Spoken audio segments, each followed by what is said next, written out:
মাক উলিয়াই দিওঁ নি? উলিয়াই দিওঁ নি? মাক উলিয়াই দিওঁ নি? জীৱনৰ পৰম সুখ মাতৃত্বই মমতাক জন্ম দিয়াই নাৰীৰ জীবন সাৰ্থক কৰে।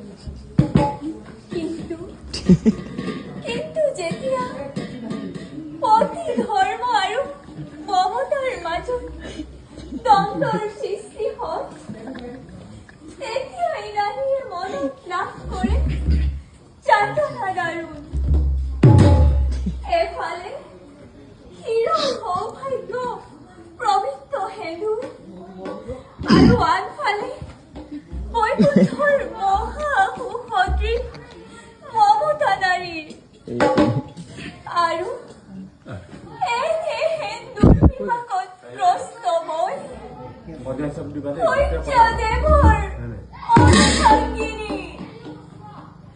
নাই নাই, এয়া মই কি ভাবিছো মনত?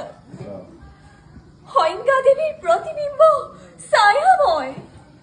কিবা দৰে হ'ব বাৰু তেজস্বী সুৰুজৰ